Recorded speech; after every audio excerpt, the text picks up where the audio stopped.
Hello, everyone, and welcome to Conversations in Horror, the podcast. I'm your host, Kevin L. Powers. I'm also the owner-operator of Something Wiki Entertainment and Events, and welcome to our podcast today.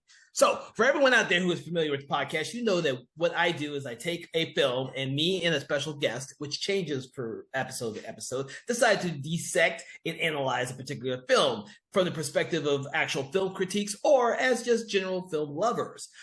Some of the films are from all different subgenres because, you know, we got to do that for all of our horror fans out there. And we like to delve deep into films from all different decades, from the early Universal monster movies of the 30s and 40s to the Hammer films of the 60s and 70s to the modern day films of today. Now, one of the films that we're going to, or actually the film we're talking about today, I say one of these films because this is a sequel to a film that me and my guests have been talking about for a very long while now. but the film that we're going to be talking about today is a sequel to a franchise that has been very infamous over the years since the original film came out in the 80s. I'm being a little elusive because sometimes I do that before I unveil the title, because some people out there, you know, they look down upon some of a franchise's subsequent films. So just so that you know, I have my special guest, Jim Adams, here. Thank you, Jim, for joining today. And it's not Friday the 13th. That's not what we're talking about here. We're not talking about that. But what we are talking about is Poltergeist III from 1988. Yes. The decade in which the original trilogy was made. So I know there are a lot of people out there who are not fans of this film. So, you know, it's going to be interesting for me and Jim to discuss this movie. Oh, yeah. Jim, yes. Tell us all a little bit about some of your first impressions, or if you remember some of your first impressions. Oh, I remember. I remember. Well, after Poltergeist 2 came out, I was just really disappointed with that movie. We talked about that on a previous show. I didn't see this one in the movie theater. I waited till it came onto the satellite. I think I had a dish at that time. I got my dish, but it had been out a while when I saw it for the first time, and I was like, yeah, I can see why I waited for this one. The good news was it made $5 million in profit. The bad news was it needed to make about $10 million more in profit to pay for itself. So it lost money, which put an end to the Poltergeist franchise. And from everything that I've read, a lot of the original cast and crew were like, yeah, thank God this is over. Well, unfortunately, it was a rough shoot. It was a rough, and Heather O'Rourke passed away, and she died right after she finished filming. Yeah, it was terrible. It was one of those films that was marred by death yet again, like we've already discussed with the first film. And the urban legend people went absolutely nuts. I mean, you had Dominique Dunne, who was brutally murdered by her ex-boyfriend after the first Poltergeist. So and I think we mentioned, Poltergeist 2, they didn't even mention her. I mean, they didn't even make a reference to her because, and again, I'm being critical of them because they really felt for her family, and they just didn't want to drag them back into the whole Poltergeist thing. And then you've got Heather O'Rourke dying at the end of filming on this, and they had to go back and reshoot the ending. Yeah, we can get into that in a minute. And they had to bring in her double for the ending. So if you look closely at the end of this film, you can sort of tell that it's not Heather O'Rourke. And again, that was just all of a sudden now there's this curse. Julian Beck died. Yeah, well, he had cancer when he was doing part 2. So I don't think there's no curse, guys. But I mean, it was that whole thing just got out of control. Yep. Oh boy, everybody that's involved in this movie is cursed. It was like, no, it just. It's bad luck for just the way it turned out. So. Well, this is an encapsulated franchise for the most part because they all were in the 80s and they all took only a couple years. That's true. Apart. Yeah. So it's interesting to go back and look at all these films like we've done for the show to analyze each different one. And with this, go ahead. Yeah, I was going to say what. Here's my real problem with Poltergeist 3. Okay. Just a blanket problem. And, I'm not trying to paint myself as any expert on anything, but loved the first film. When we talked about the first, I loved the whole story. The whole thing was great. I remember being just totally knocked out when I saw it in the theaters. I think they should have stayed with that story, but the story for part 2 was so ridiculous. It's like, the first thing that came to my mind was, okay, they're going to do a sequel to Poltergeist. Poltergeist 2 is probably, I walked in with the expectations thinking, Poltergeist 2 is probably going to deal with the people that lived in that subdivision. Because even though the ghosts seemed to pick on the Fieldings and suck their house in there, that whole subdivision was built on a graveyard, so it should have had an effect on all the other neighbors around them as well, especially their next door neighbor. I mean, how did he escape it? And I figured that's what they're going to do. They're going to pick that up, and this is going to start, affecting this whole subdivision. But no, they went into this crazy thing where they're in Arizona, and some cult leader, Ghost was going after Carol Ann and yada, and it was just like so ludicrous. And then they take it even further with 3, and it's like, come on, guys, if you'd just gone back to where the story started and did a natural progression. I just never bought the whole. I mean, in 3 now you've got more ghosts that are chasing her, and of course our friend the evil preacher is in this again, and it's like, okay, enough. It didn't work in the second one. Why do you think it's going to work in the third? That's the biggest problem I have with it. Is like when I saw it was going in that route, I was like, oh no, really? Are you guys kidding me? I think the whole thing is a bit of a double-edged sword, because the second one was moderately successful, so they thought they needed to go and continue with that storyline. Now, I don't have a problem with the storyline per se for the third one. Like, we have the same issues with the second one where we thought it was weird. But because the whole thing about Preacher Cain, having this cult who all killed themselves, doomsday cult, underneath, in a cave underneath the place where all the people were buried, but then the graves weren't moved, was odd. It was odd. And I felt sorry for the Indians. Yeah, the dead Indians there. All of a sudden, you just kick them to the side of the road and go, screw you. We don't care about the fact that they didn't move your graves. We just want to go with this white guy instead. Well, see, that's why we both agreed with the second one. It has some issues with that one. But for the third one, because they kind of ignored or didn't mention a lot of stuff that happened in the second film. Oh, nothing. Yeah. I'm much more forgiving of it now. After I had to rewatch all of them in order, I'm much more forgiving of that one now because of the fact that it simply is Cain who felt like he saw this light in Carol Ann, and he's finally found her after being more or less suppressed until the doctor hypnotizes her and brings these memories back up. And I'm much more forgiving of that in the third film because they ignore or just don't mention the stuff in the second film. I was going to say, so all the stuff they did in the second to supposedly destroy him or whatever, I guess just throw it out the window. Here's Taylor back in Arizona going, hey, what the hell? Did I do all this for nothing? Well, see, that's the one thing that did bother me watching the third film. I'm trying to remember the doctor's name. Seeley or something like that. Seaton. So Seaton is hypnotizing Carol Ann to figure out what exactly, because he doesn't believe her story to begin with. Oh, no, he thinks she's a master of mass hypnosis or something. Yes. So I started thinking about it. I said, well, why would he hypnotize her then about trying? I was like, dude, that doesn't make any sense to me. Let's hypnotize a mass hypnosis expert. This happens to be 12 years old. Boy, she's good, I'll tell you. Exactly. So that's the story element. I was like, well, why is he hypnotizing her? It makes sense. But of course, that's a plot device for the film because that's how Cain finds her again. She remembers who he is, but at no point does it seem like she's forgotten who Cain was really. Like, did someone hypnotize her to forget about Cain? She was. I mean, she's Yeah. relatively young in this movie, so I think she's supposed to be 12 years. 12 years old. She's supposed to be Yeah. 12 years old. Yeah. And so, like, she just kind of lived through trauma twice, and she's Yes. like forgotten it all. I was like, Yeah.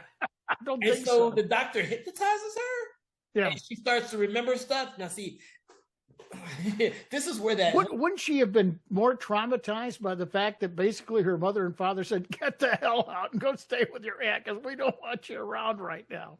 well, Because yeah, that's the implication you get from this thing when Nancy Allen and Tom Skerritt's characters, the gardeners yeah. that she stayed with in this high rise in Chicago, he's talking about like, yeah, they just threw her out and dumped her on us.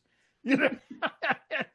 Oh, no, that wasn't the case. They wanted to send her to this school for the gifted, but troubled. I thought, that is a weird combination. It is.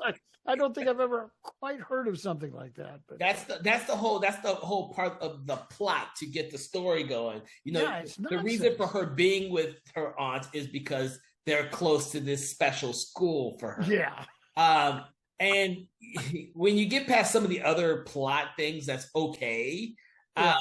But the thing is, of course, this being the third part in a trilogy, most studios decide they have to change everything up in order to, in third, which is why third. I guess so. Yeah. In the 80s and 90s, all did this. You go watch trilogy, the third part in a. No, you're right. You're right. Yeah, no, they did. Yeah, they did. All feel like they have to change the entire thing up in order for it to appeal to new audiences, so it doesn't feel like they're just doing the same thing over again. So I can forgive some aspects of it. I actually really love Nancy Allen and Tom Skerritt. And then, of course, there's a young Laura Flynn Boyle in here, which I forgot until I rewatched. I was like, oh, shit, I forgot she was in this damn movie.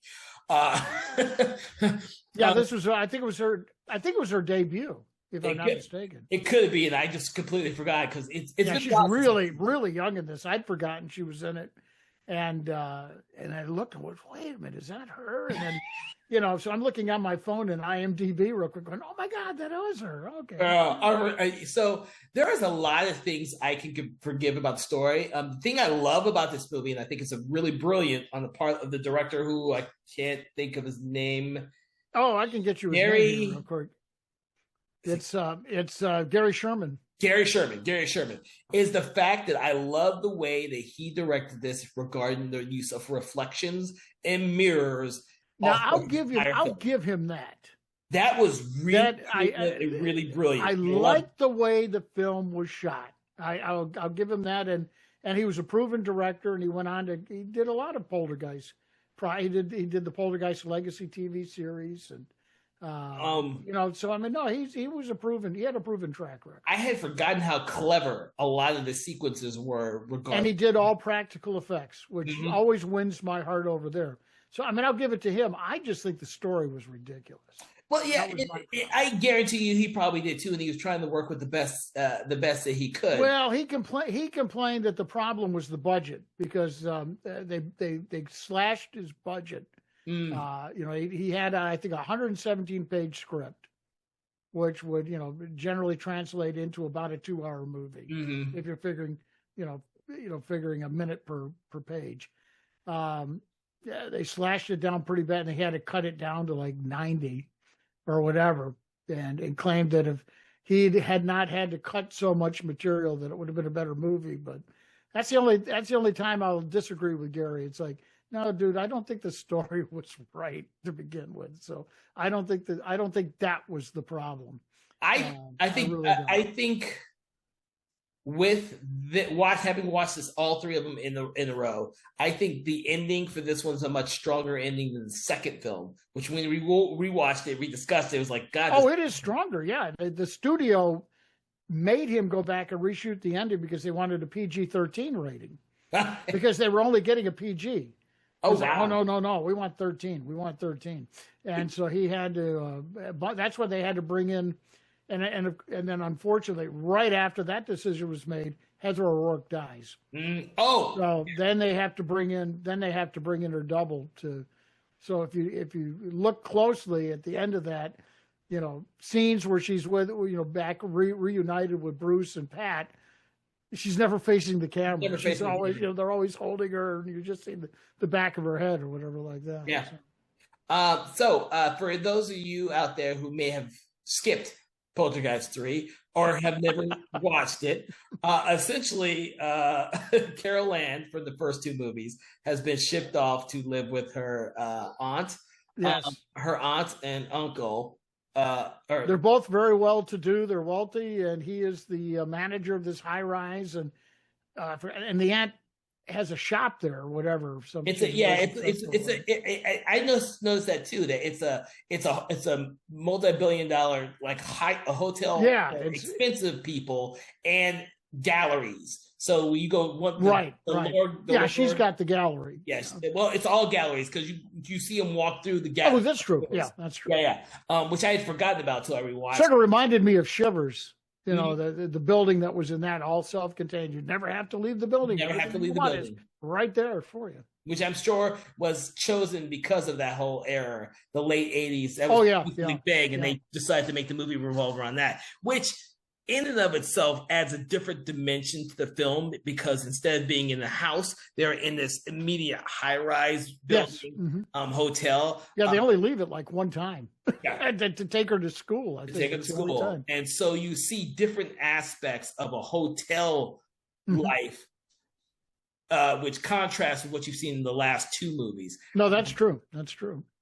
And some of that's really clever. But, you know, the visual elements of this film are not to be, undermined because of the story aspects. Because me and Jim, as you agree, there's some story aspects that are questionable. Here's what I would have liked to have seen done. Okay, let's just say they keep two the way it is. The one thing that I thought was very clever was that this whole building was like one big mirror. Mm-hmm. I mean, it was like every piece of glass in there was a mirror. Which, for me, I would never live there. It would drive me absolutely crazy. It's like you're always looking at yourself no matter what's going on. Mm-hmm. But they established in the first one how the spirits had a connection to the screen of the TV set. Mm-hmm. The second one does play up the mirror thing. Okay, I can sort of get into this. Maybe the spirits are hiding behind the mirror or whatever, or in the mirror. Now you can really do some cool stuff with this building. Let's just leave, let's leave Kane out of it. Let's bring something else, an element in that maybe ties it back. And maybe you got a bunch of dead Indian spirits who are saying, "Hey, you screwed us in part 2, so we want to get our, we followed this little kid all the way from Arizona to Chicago to get our revenge on or what? I don't care. I mean, I would have bought that story more than what I saw in this one. So. Well, they had to have a crazy old preacher who led a whole bunch of people to their deaths. Yeah. We did that. We did that in 2, and we settled that. You thought you settled it. Well, yeah, I know. And that's the thing is, studios, when they have a successful sequel, they always want to make another one. So what's Kane, like an offshoot of Michael Myers or Jason? Just always comes back every time you think you got him. There he is in the next one. Well, he probably would have found some other element to create another sequel had the third one been actually successful. They were planning on doing a fourth. Oh, I did not know that. I was not aware. They were planning on doing a fourth, and Craig T. Nelson, who was famous for being quoted as saying because he was going to be in the third one.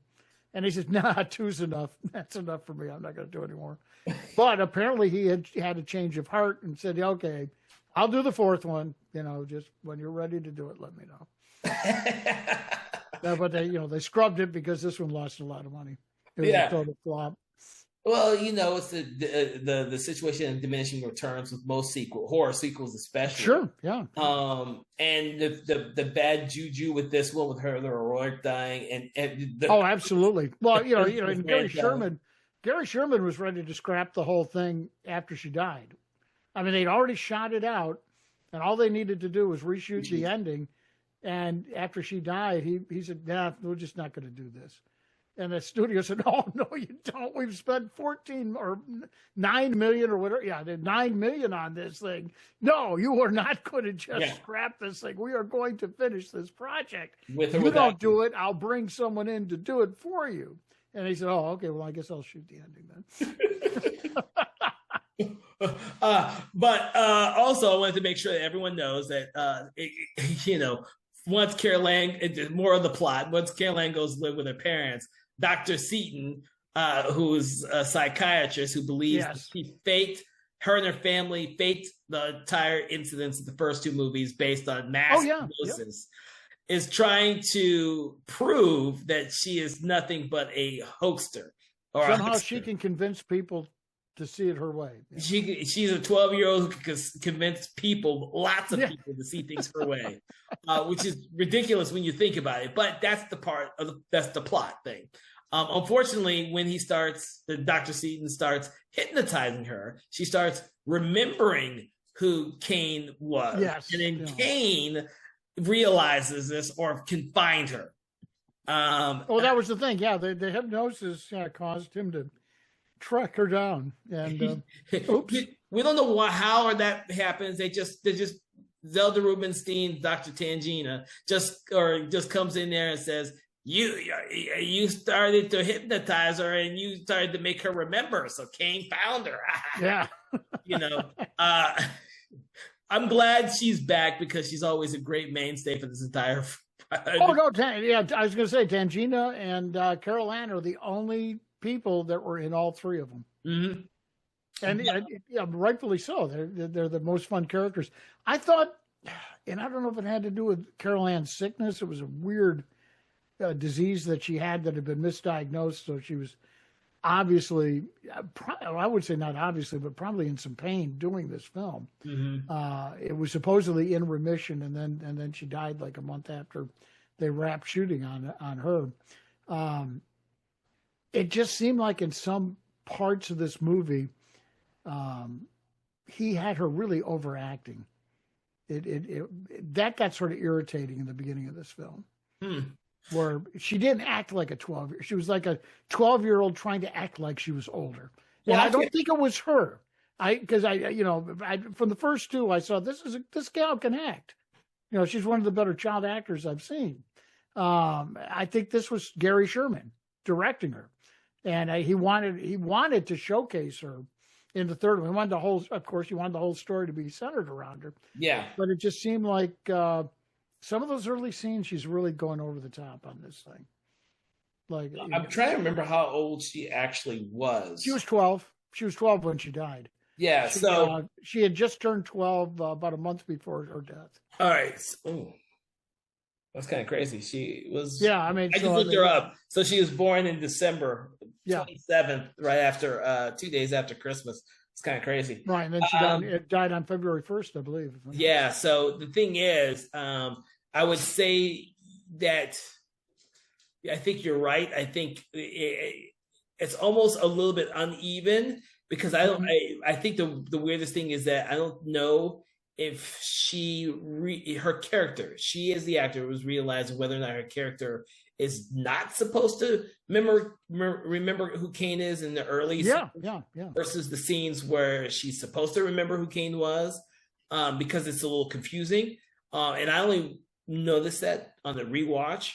If she truly has, for some odd reason, been hypnotized to forget who Kane is, then she wouldn't necessarily recognize who he is when she first sees him. Right. But you get this.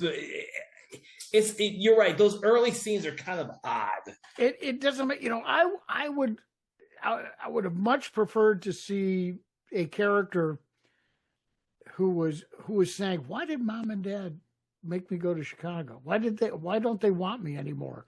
That there's some drama there that you can really have some fun with. They ship her off to Chicago, the school and all that, but it's like kids know, they sort of know, they just didn't want me around, I guess. Keep in mind, I guarantee you this movie is very more plot driven than you would think character driven, because essentially she kind of forgets who her parents were. And again, in the second movie, her father is bankrupt. The family is going through hard times. money wise and all that. And we don't know if that. I mean, at the end of part 2, it's not getting any better. He's still out of work and all that, and and yeah, maybe he does blame her for all of this and all that, and that has said all. See, that's a great storyline that you can develop from the first one and connect them all up, and it's like now you got some real pathos going on here. Well, and I would have loved to have seen the film concentrate on that and go from that, and maybe that opens the door to the evil stuff or whatever that's coming into her life. Well, except for T. Nelson didn't want to do a third movie. Well, yeah. Well, I mean, you wouldn't need him for that if it's like, okay, now she's in Chicago. She's been banished to another city, with the aunt and uncle, and so he and the wife don't have to be there anymore because now you've got the aunt and uncle. I just think that would have been a much stronger story for this movie. Well, they did try and link they try really hard. They try awfully hard. They try hard. They try really hard to kind of meld a new family dynamic with the Bruce and Pat characters. Yes. Surrogate parents for her parents, and of course, Pat's not crazy, but she sort of thinks she's imposing a little bit. She tries not to let her know. I mean, she really is. I mean, she's not a bad person. No, but she's just practical. It sort of bugs her. I think she's the practical one. She is, very much so. With her daughter. Well, she's the one that had all the money. Apparently, from what I understand, when I went back and I didn't really pick this up in the movie, but apparently Pat was quite well off on her own or whatever. She's the sister of Craig T. Nelson's character, and apparently was very well to do. I believe she's mentioned in the first film. Yeah, it's probably dropped in there. I just missed it. Where they send the kids off. Yeah, they send the kids off. They send Robbie off. To go to the aunt's house in the first movie. Carol Ann's stuck in La La Land, and that's right. Yeah. And Donna, or not Donna, but the sister who I can't think of her name. Is I can't remember her character's name now. With friends, right. And the thing about this film is you still have that sibling relationship in there and the parent relationship in there. You just don't have as many of them, right. And so it only feels forced because this is still a new situation with the new family. And then by the end, and the sister is now the cousin or that she's living with there is much older than she is. Mm-hmm. She's a teenager, probably close to being a senior in high school. And here's a little Carol Ann that's 12, and it's like all of a sudden now that daughter has sort of this albatross around her neck because we find out it's. Not Pat's daughter. Pat's the second wife. This is the daughter from the first marriage that Bruce had, or whatever. Yes, lots of interesting. There's a lot of things they could have done with that they just sort of nibbled at, but didn't really do anything with. 90 minutes, and them trying to get to what they have to do is get to the point where the Pat character, who you don't really see as a main mother figure from the very beginning, but the Pat character. No, not at all. Is you have to show that she doesn't care about Caroline at first, and that she has to grow as a character and become the loving mother that Caroline doesn't have anymore. Right. For them to be able to thwart Kane. Yeah, that's the only thing they can battle him with. Yeah, and so sometimes a lot of that is heavy-handed in this film. Yes, that's where I say this movie is very plot driven, and sometimes some of the elements of the film seem inauthentic, and that happens in a lot of movies regardless, because a lot of scripts, in my opinion, the writers try to get from point A to point B to point C in a logical manner, and then the characters make these great leaps to get to where they have to get to at the end of the story. Yeah, and Gary Sherman spent a lot of his efforts on special effects. Yeah. Special effects in this are outstanding. I mean, they were all practical. CGI was available to a certain extent, at this, and they could have done a lot of optical effects, but he chose every effect in this movie was in camera, was on set. And I think, when movies that do that, it pays off. Yeah. It makes them just far more believable. Yeah. And so, I'll give them that. There's some good elements about this movie. I just think that there are just so many opportunities that were missed. You see missed opportunities. I like the film for its technical aspects. Now, I will tell you the one thing I really, really hate about this movie, because I gotta get this out, because this is the one thing I really hate about this movie is the fact that for the most part of this movie, Kane is more or less a singular poltergeist ghost figure. That's true. Yeah. And it's unlike the last movie. This True. He is a singular kind of figure. But the scene where Donna and her almost boyfriend, I can't remember his name right now. Oh yeah, what was his name? I made a note of it because I wanted to make sure I discussed it. But his Scott. Oh, Scott. Yeah. How could I forget that name? Yeah. So Donna and Scott go into or get sucked into the pool of water. Yes. In the garage sequence. Well, that was sort of cool. I know. I like that. Yeah, that was a good scene. Yeah. But when they return, they're not Scott and Donna. No, they're not. Supposedly some other dead element. One of the spirits or whatever has possessed each one. Yes, but there is no mention of any other spirits in this movie. This movie. That's true. True. This is really Kane.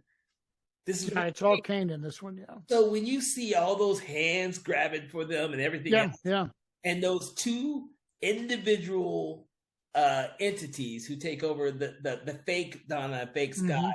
And they make I can't remember the exact words, but they make comment that they talk to each other when you're seeing them in their reflection as they're about to disappear. That no one ever suspected them.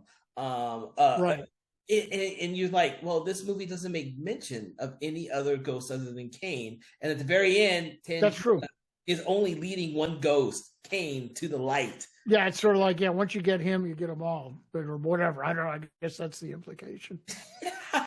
I think the implication for the second film, I kind of got the impression that, in the second film, they saved each other, and then of course all the random ghosts. Like the first film is the only one that seems to have a whole bunch of ghosts because it's all the people whose graves were buried. Yeah, all those Indians who were buried under the house. Yeah. And then in the second film, you only hear about Kane's followers in Kane. That's it. The second one, you only hear who are in the cave below the graves that were. And then in the third one, you only hear about Kane, yet you see the presence of other ghosts who it's like, we need some horrifying sequences at these points in the movie. So let's do this, and this, even though it doesn't. And you figure you got to do a stand-in for Kane, so you maybe want to take some of the, move off of him a little bit, so it's not obvious that you've got this guy Nathan Davis who's playing him in the movie. Well, it matches up pretty good. So I can't. Well, the problem is Kane is such an influence so often in this movie. Oh, it centers around him and Carol Ann. They're the two biggies in this. It's movie. Like he has an influence, like every other scene. Kane's yes. So some, and you would have liked to have the film overall have been more subtle. Yeah. Like the first film, the very first film is very subtle. Everything is parceled out. This film is like a hit on the head because it happens so often, so fast. It's like they're trying to get from point A to point B. Really. Well, and again, as I was saying earlier, I think the real weakness of 2 was the fact that you went from the Indians to these other people that supposedly were underneath the Indians in this cavern underneath where the Indian burial ground was, with no explanation. And it's like, once you go down that road, it's like, and then you want to continue it in 3. Yeah, that's where I have problems. It's like, no, that story didn't work in 2 for me, and it's not going to work in 3. So, again, like I if I was one of those Indian spirits, I'd be really upset. Hey, what about us? What? And I'd like to know, what happened? What happened to those guys?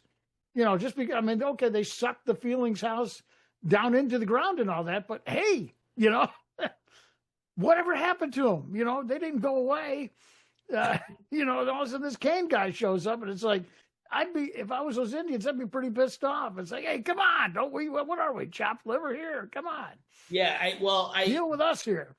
Well, my impressions between the first and second movie is, I guess, Kane and his group of people in the cave were somehow intermixed with the other people who maybe so. I don't know. They never really. The weird thing is like they wanted to create a villain for the Poltergeist franchise. That's what it was. And they had to create a villain because the first film doesn't have a villain. They're just no, it doesn't. No, it's just the whole feeling that all of these dead people were betrayed or whatever. The blasphemed. Yeah, and so by the time you get to the third film, Kane is the villain, and they focus on Kane a lot. And it's cool to have a villain like Kane, but he seemed to be in like every other scene. Like this was, you kind of wish that some of this stuff had been more subtly applied. Yes, no, it's more like you're hit over the head with Kane in part 2, and it continues in 3. Yeah, and I think that's some of the biggest problem I have with those 2 films. Yeah, and like I said, for me, this film is a much more visually stunning film than the second one, despite the second. Oh, it is having all the great monsters, or it's got one of the scariest scenes in the world in it that just creeps me out. I still have a hard time because I'm terrified of heights, and that scene that they shot 100 stories. And folks, they did this for real. They had to because of the budget cuts. Window washing apparatus on the top floor, and Tom Skerritt and Nancy Allen had to go out on that platform that the window washer really used for this John Hancock building in Chicago. I know as an actor, I could not have done it. No way could I have done what they did in that movie. And I know Nancy Allen talked about it afterwards, how terrified she was. Yeah. But she says, no, that's not acting on my part. Probably Skerritt too. I mean, that was some scary stuff. Yeah. They are lucky that something didn't happen on that, because they had to cut a lot of corners because of the budget cuts. Yeah. But every time even this last time that I saw it, it just, oh man, that just, it's like me watching movies of roller coasters. When you really get sucked in and you sort of feel like you're on the roller. Oh my God, it just, woo. Now, I will say that sequence, and I just noticed this when I was rewatching it. I think that the director did a really cool job with the whole sequence of the window washing and all that, making how important it is. Because at the very beginning of the film, when Caroline is first is looking outside the window and she sees the window washer, and then she follows the window washer and she sees Kane outside there. Yeah, yeah. So and like I said, there are some story elements in here that are really well. No, I said there's some nice elements in there. It's just this story drives me crazy. It really does. Well, this is one of those. I think it's one of those stories, because it's the third part, where there are a lot more ways that you could have approached it, as opposed to how they eventually did approach it. And we can all sit and discuss. Well, I think you hit the nail on the head, though. I mean, in my opinion, and again, this could be, there could be people, there could probably be a lot of people out there disagree with me on this, but I love character-driven stories. Those are always the movies that have appealed to me the most. And this, like you said, is plot-driven. Mm-hmm. And when you concentrate on that, then, something has to take a back seat. And, in this case, it's the characters. Because these characters just are, man, they're just, there's just not much to them. Unfortunately, we get that a lot for third parts in a lot of movies. I mean, that's true. That's true. The third parts in a lot of movies try to be as different from the other ones as they can. Yeah. And a lot of them believe that, like, you already know what's going to happen because it's the third part, so we just need to get from point A to point B and let that be it. It's very similar problems I had with, say, Die Hard 3. Yeah. And, they go from point A to point B as fast as possible because you don't need to do all the character stuff. It happens a lot in horror films as well. We can list a plethora of horror films where sequels do that. You don't need to have any information about this. But I can think of one that didn't, and it's one that you and I talked about. I think Sarah was in on it with that one too. Halloween 3, Season of the Witch. That was a character-driven movie, totally different from the franchise, and that's why it was so strong in my book. Yeah, why I liked it so much. Yeah, but it's a catch-22. It's so different from the other two that no one saw. That's why the Halloween people hated it. I mean, the Halloween fans hated it because it wasn't a Michael Myers movie. Yeah, it wasn't. No, I know that's the ironic thing about it. But yeah. I just don't see why they, what made part one so strong was the characterizations with the characters. Yeah, and it takes time with the characters. And they tried to do that in 2, but they didn't do it well, so that hurt that film. In 3, they just abandoned it almost altogether. It just sort of like, well, we got these cool effects coming up. We're just going to have to string it all together, and and that was that. You can feel it. It's just like, yeah, you're pushing the wrong buttons here, guys. That's what I mean for me, anyway. That's probably why I have the feelings for this film that I have.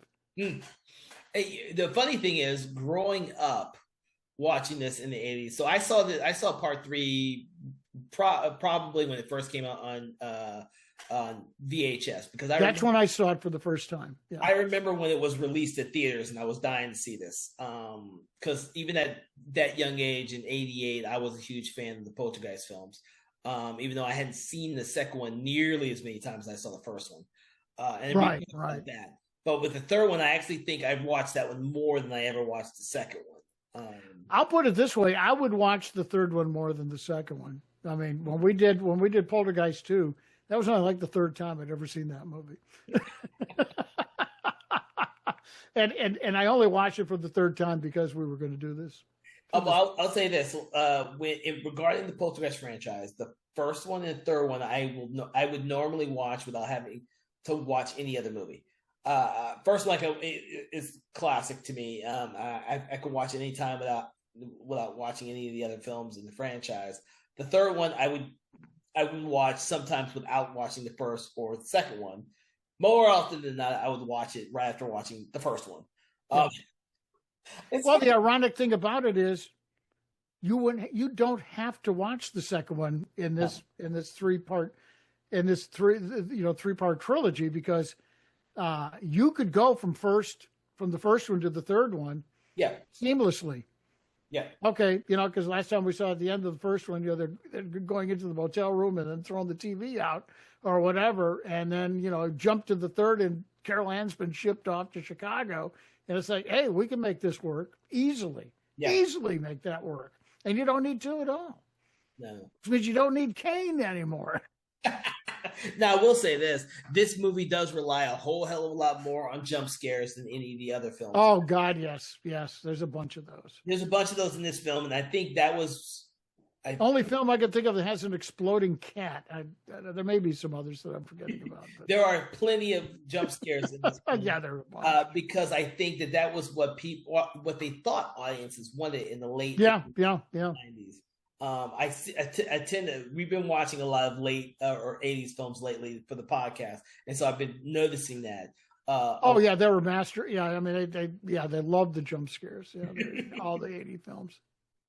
So this film has a lot more of those in it, and I can see why you said that they might have to have gone back to reshoot some stuff to make it more PG-13. I wouldn't be surprised if some of this stuff was jump scares, or it just seemed like there were certain things that were designed. They needed it to be a little over the top. I mean, Kane explodes at the end. Sorry, guys, spoiler alert. That wasn't in the original ending. They really went all out to get that bumped up. They bumped the violence up quite a bit. And then, like typical sequels of the era, they would end it with this isn't really the end. This could be... and leave the door open, yeah. with the cityscape, and then the lightning coming, and then you hear Kane's voice in the background. So he didn't really. Well, I have to wonder if the fourth one was going to take all of his followers and pick up with them, because you were asking where were they? They weren't in this one.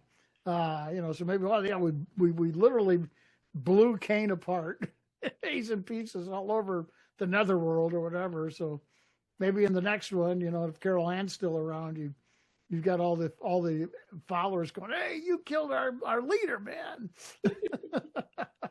So we've talked about a lot of people, so far. But what do you think about Zelda Rubinstein's Tangina character? I think they should have done more with her. She didn't really have. I mean, she was there to deliver a necklace to Pat, and then she just sort of goes away until the end. Yeah, so funny you mentioned delivers a necklace to Pat. Yes, she comes. She has that early scene where she feels that Kane's come by, and she has to go find Carol Ann. And of course, I got the impression the necklace came from Taylor, the Indian shaman. There, because she just said, I was given this by, I don't know if she said a holy man or something. I can't remember the exact word she used. Mm-hmm. It was like, okay, that must be Taylor, who's now, sitting back in Arizona going, "Hey, what about me? Why don't you let me come to Chicago? I'll whip this guy." I wanted to mention Zelda Rubinstein's Tangina because she's one of the shocking scenes is when, of course, Kane touches the reflection of Kane. Touches her, renders her as nothing but a corpse, and then out pops Donna through Tangina. Yep.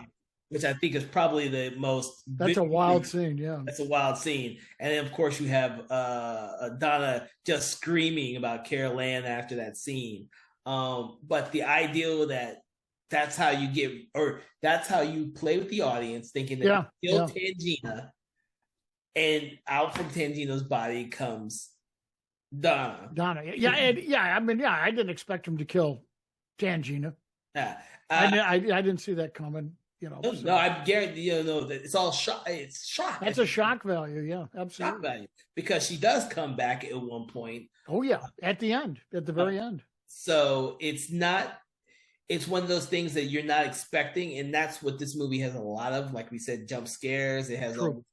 I think it's trying to build up the suspense and thriller aspects without going full horror. So it's like, and that's why I could see why they were fighting over. They didn't want PG. Because they realized, oh shit, we didn't go far enough. Well, and again, that was a business decision, because the most successful movies from that time period were PG-13s. Mm-hmm. They made more money than any of the other categories in the business. I mean, when I was really getting into making films or whatever back then, we're saying, okay, we're going to write one. It's got to be a PG-13. Because now you've got a much bigger audience to deal with. Yep. So you've got a better chance of having a success. Yeah. And that's what distributors and studios were looking for. So, what's going to sell the most tickets? They didn't really care about anything else. Well, no, but it's just like nowadays you have a sequel to a successful franchise. Yeah, now they're looking for franchises. So whoever thought Poltergeist would be a franchise to begin with, much less them having done a second, third, and I have to look. But I don't know if Spielberg produced this one as like he did the first one. I haven't looked at that. I need to see if he did or didn't. He didn't produce number 3, no. Okay, because he considering it was all his original idea, and he has a knack of producing endless sequels to a lot of his franchises. Yeah, Barry Bernhardt. Bernhardt was he was the guy that was with MGM that was the producer on this one. I forgot who produced the second one, but it wasn't Spielberg. Yeah. So those are other aspects we have to think about when we're talking about this film. Yeah. Oh, yeah. And the era in which it was made. And so, wow, I can't believe we've hit all the major things I wanted to make sure about this film. I think so, yeah. Is there anything else you can think about instilling upon our audience regarding Poltergeist 3? I want my hour and a half back. No, I'm just kidding. No, that was more too. Like I said, out of between 2 and 3 is definitely stronger, but I just really wish they hadn't gotten away from the character studies. That the potential there is just would have made a really rich film, and one that wouldn't have been affected by the budget cuts. But it was like, I think Gary Sherman says, no, I got these special effects scenes that he storyboarded all of the special effects scenes out because they were all practical, and you have to do that, or because you can screw them up so easily when you're doing in-camera effects. Yeah. He got sort of stubborn on that one. It's like, okay, oh no, we're not going to touch those. We'll cut everything else, but we're not going to touch those. Well, and I think that led to this problem with this film. Yeah, well, keep in mind, I mean, this is one of the differences between the second film and the third film of the franchise. The second film had great designs by H.R. Giger to encompass that film, whereas this film was more, you watch it and it's more designed as a suspense. There's a bunch of design, yeah.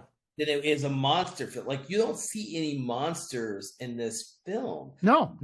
The most you get are all the hands coming out of the pool to drag that's it. Carolyn down, and like the Scott ripping open, the demon version of Donna's face. And the whole concept of like, every a mirror, now you're susceptible. Yeah. To the other side, reaching in their end of the mirror and pulling you in with them, and you're living in a building that's nothing but nonstop mirrors. Yeah. That's pretty cool. I mean,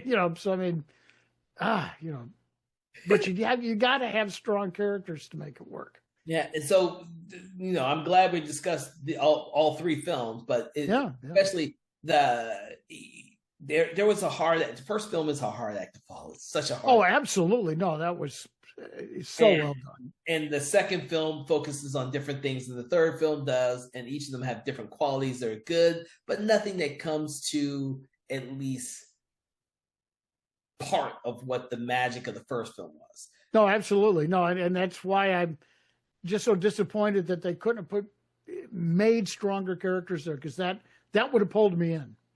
Yeah. That would have engaged me. And, I know there's a lot of people that, they like special effects. Mm-hmm. I'm one that I get sort of bored if it's just special effects with some dialogue to tie it all together. Mm-hmm. It's almost like, we need an excuse to get from this special effect to this special effect because these are so cool. Yeah. But, then when it's all said and done, you don't have a movie that really plays, and I think that was the problem they had here. No. So,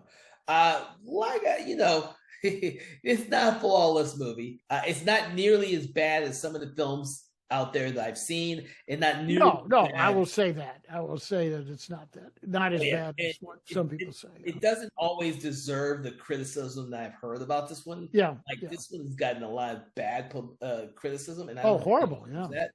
I think from a filmmaking perspective, it's got some great qualities in it. And like I said, I love the cinematography and the way they use mirrors and reflections in this movie. Absolutely. I give high marks for that. It's a beautiful looking film. Yeah, it's a beautiful looking film. They make a modern day at the time building almost scary. I was terrified of that building. Yeah. No, absolutely. I would not have wanted to ride in that elevator. I would not have liked to have lived in any of those apartments. It's just like, it's almost like you're floating out in midair. Yeah. Because there's so much glass. Oh, that would have driven me nuts. It's not for people that are scared of heights, folks. Let's hope that there's no real buildings like that out there. I don't know. It's hard to say. So, all right. So for everyone who's listening to the podcast, at the end of the episode, we kind of go through and decide whether or not the film, what on the scale the film deserves in terms of a rating. So we do a 1 to 5 rating, 1 being a very poor, 5 being a very excellent movie. Where on the spectrum, Jim, do you put Poltergeist 3? 3. 3? Okay. Right dead center. Right dead center. It's sort of like, No, I just can't get excited either way on it. No, I agree with you. Not the worst movie I've ever seen, but it's certainly more disappointment than anything else for me. No, I think for me it's still a 3. It's always been a 3. Yeah, and I gave it on IMDb. I gave it a 5. Yeah, I'll let people know because I remember I I'm a member of IMDb, and so I rate all the movies I look at. Same here. But my skewing on IMDb is different because I treat it like our grade schools. For me, a 70 is average for me. So yeah. 7's average. And if you get below a 7, you're hitting you're a really shitty movie. I have given some movies 1. Like it's really. I have, yeah. Out of 10, that's really freaking low. I can think of one at least that I would have given a negative score to, but they don't offer that. Wait until we do a episode on Birdemic, then you can give it a negative star. Oh man, I have not. I've seen that one time, and I don't know if I want to get in on that one or not. I might be able to sit down and watch that again, but it's going to be. Oh my god! Oh my god! Yeah, definitely that's a bad one. So for everyone out there, I hope you've enjoyed this conversation in horror on Poltergeist 3. I hope you've enjoyed all the episodes we were doing for this month of franchise months. We've done all of the franchise. All of the Poltergeist movies, because me and Jim have done a deep dive of all of them. We hope that whether you have seen this movie or not, whether or not you've liked this film or not, we hope that this conversation has allowed you to at least take a chance with rewatching it under a different lens. If you've never seen it, we hope that you go out there and check it out. There are far worse entries in franchises than this one. This is not by far one of the worst. There are some creative issues. Some creative things that were done in this film that make it or makes it surpass some other films. But it has a lot to live up to for the first film. And I will rarely say. You've known me for a while. I rarely say, "Don't go see this movie." I'll leave it to you to decide for yourself. Yeah. But and this is one. No, go watch it. Yeah. You might like it. You may not be into the character stuff like I am. You may just need to watch the visual. Doesn't make you wrong. It just makes us different. That's all. So thank you, Joe, for joining me on this conversation in horror. Everyone out there, please check out the podcast on your favorite podcast app, Spotify, YouTube, or on our host site, Libsyn. Also, make sure to check out our sister podcast, Conversations in 4Color, which is available only and exclusively on our Patreon page. Make sure to like, follow, share, do that thing you do when you subscribe to your favorite podcast so you never miss an episode. And we hope that you've enjoying all of the franchise films that we are delving into this month, because you never know from us what you're going to get. So that's right. From everyone here at Something Wicked Entertainment, we wish you a great day, and we will see you on the next episode. Have a good day. Conversations in Horror is a Broken Lighthouse Pictures production. Written, produced, and directed by Kevin L. Powers. Executive producer, Kelly A. Inoka. All contents and material from this episode of Conversations in Horror is copyright 2025 Broken Lighthouse Pictures.